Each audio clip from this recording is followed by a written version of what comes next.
Hello, my homies. It is Wednesday, March 25th, 2020.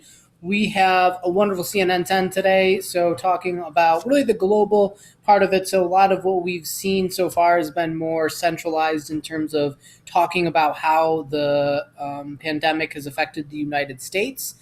This talks a little bit more globally. So, what's going on globally? But then what's nice is we head to Hawaii.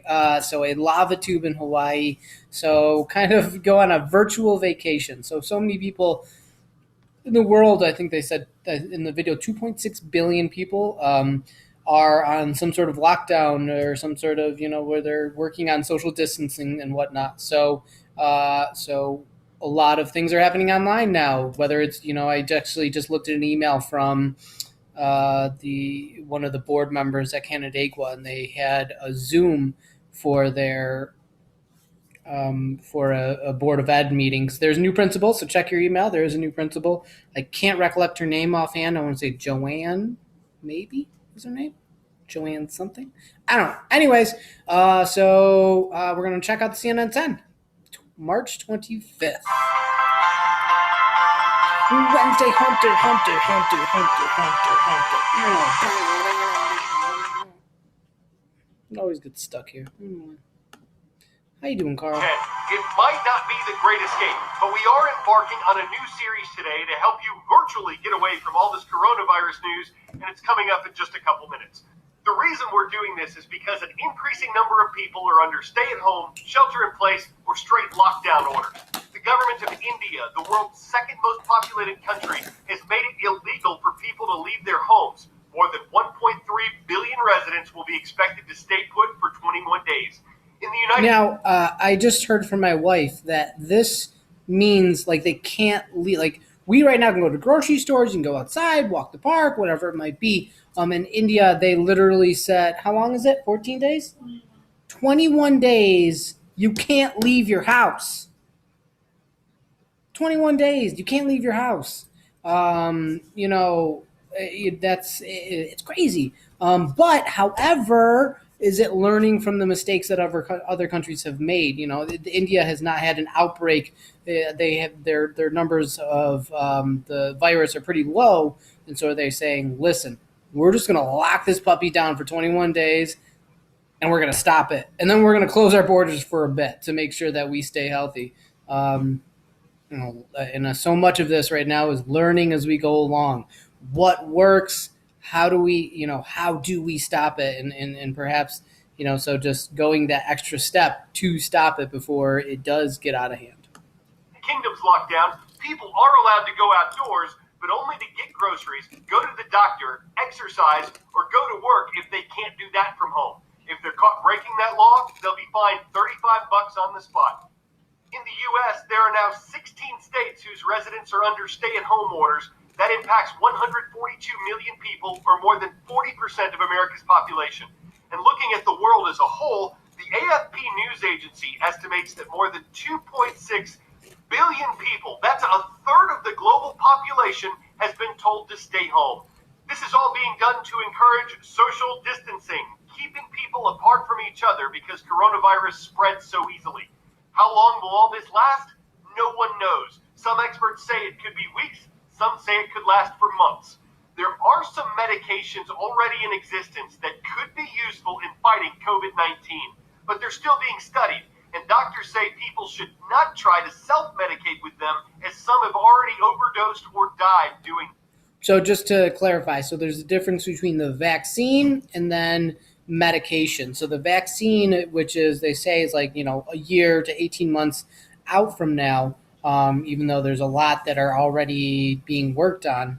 A vaccine makes it so you don't get the disease. So just like the flu shot or polio, there isn't 100%, right? It's not going to stop every time from happening. However, it makes your body ready to help fight off this disease. Just like the flu shot, it helps you not get the flu, but you can still get the flu in the flu shot. Anyways, so with a vaccine, stops you from getting it. The treatment, however, is okay. Let's say I have it. What can I do to get better? So that way, you reduce the amount of deaths. Maybe you reduce the amount of people that are going to the hospital or whatever it might be. So how do we treat it once you have it? So they have some medicines but it's all so new that they're still working on getting approval and checking it out and seeing how people react to it. That Since we now have people who have recovered from the coronavirus, is it possible to develop some sort of treatment using the antibodies that they developed as a response to the disease? As a matter of fact, that's exactly what we're doing. We're gearing up for a study of both convalescent serum, which is a big word to say taking the serum from someone who's completely recovered, getting it in a way that you can reinfuse it in somebody else, or getting out the proteins, the gamma globulin, the antibodies from that serum, and use it as a way of both treatment and possibly prophylaxis, but mostly treatment. Very good question. It's one of our top priorities. At what point would they ramp up testing to those who do not have symptoms so they can find out how the virus is spreading? I know right now they do not have enough tests, but wouldn't it be prudent to get enough tests to include young people without symptoms? The critical issue is to get the testing first to those areas where you have somebody who is in fact having symptoms and you want to see if they're in fact infected. The idea of doing a broad screening, including asymptomatic people, is not a bad idea. I've been talking about that for a while. But when you prioritize what you need to do, we really need to get the testing to the people who are in a situation where you really need to know. Oh, here. Someone in a restaurant who is either ill with the virus or is not aware that they have the virus comes in contact with the food or the packaging. Is it then possible that I can contract the virus through that food or the packaging? What about that? So, it's interesting. So first of all, you're not going to get it from the food that you're eating. This isn't one of those types of viruses. It is a respiratory virus. I think the highest risk moment in getting food delivered to you is actually the face-to-face interaction, if you have one, with the delivery person. So ideally, you would be able to pay them online, tip them online, or whatever platform you're using for ordering food, and then have them leave it outside your door, wait till they leave, and then get the food. Are we being advised to stay away from local, state, and national parks and beaches at this time as well? I want to still be able to enjoy the outdoors, but do so responsibly, following social distancing and other recommendations. We hear this a lot. Sanjay? Yeah, look, I mean, there's no reason why you can't go outside. It's one of those things where you talk about the social or physical distancing, as I like to call it. You just got to maintain that when you're outside as well. And if you're exercising, if you're riding a bike or something like that, make sure you're wiping surfaces and still practicing good hygiene.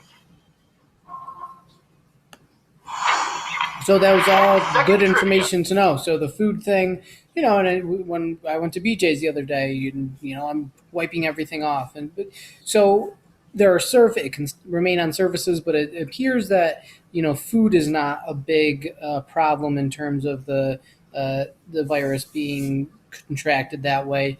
People have been asking the same thing about the mail or UPS packages, and it seems like that's not. I guess they're not saying no, it's definitely not a possibility, but they're not seeing that as happening right now. So those are good things to know.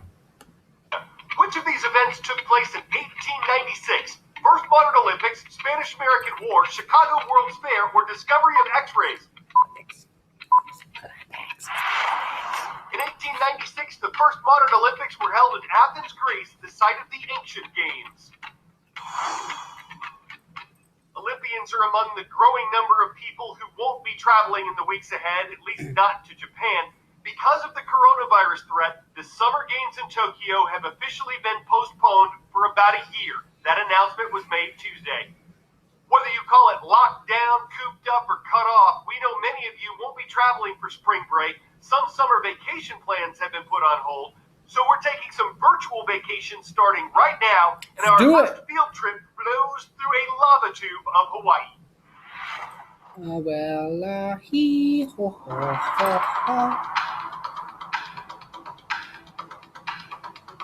This is Kilauea, whatever, is an active volcano. Hold on a second, let me go back 10 seconds here. In Hawaii Volcanoes National Park. Kalau is active, and has been for decades. 10 years. Overflowing lava from Callao burned massive. Oh my goodness, this is going so fast. I can't read that fast. Burn massive tubes into the island. We visited the island. Something. Just imagine about 500 years ago, lava flooding down through this tube. It's about a mile long. And for the celebration of the centennial of the park, they're letting very small select groups take a tour through here. Well, that sounds terrifying. Let me introduce you to Ab. Ab is going to show us through the tunnel. Whoa, look at his name. That Pu'apo'o. was quite the name. It's so delicate in here. Pu'apo'o. It's so fragile, and this place is awesome. The lava tube was I feel like discovered I in can stay here 1991. Every time it's a new experience. Let's go. All right. Ehelemai, which means follow me.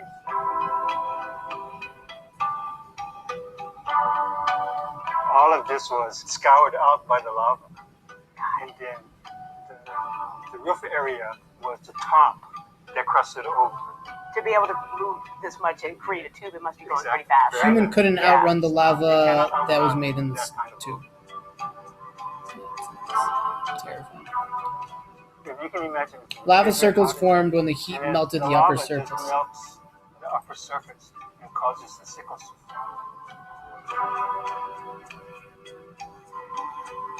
Yeah, these roots are coming from the ceiling of the lava tube. And Roots above from the us is rainforest above search for water in the void. Oh, that's cool. You can crawl through. It almost looks like some big earth-moving equipment came through here and dug up the bottom of the cave. This was the upper surface, and then this is all still molten, flowing underneath it until it all drained away. We're in the area that's called About halfway in the amphitheater. because it's a big Here's the open widest, area. tallest In the section of the absence tube. of light, then this space becomes totally and utterly black. Oh, thanks, but no thanks. Then the tube This constricts, is the area where we need to crouch. which means it gets And when you smaller. get to the other side, don't stand up too suddenly. This These is called are the standing lava Lava wave. waves and kind of ebb and flow. So it came It's the through and formation hardened means the and lava this slowed is the only here. place that we know of where there's a frozen standing lava wave formation in the lava tube. It looks staged like a Hollywood set. So at this point, actually, if you see above, that's our exit. To get out, climb up.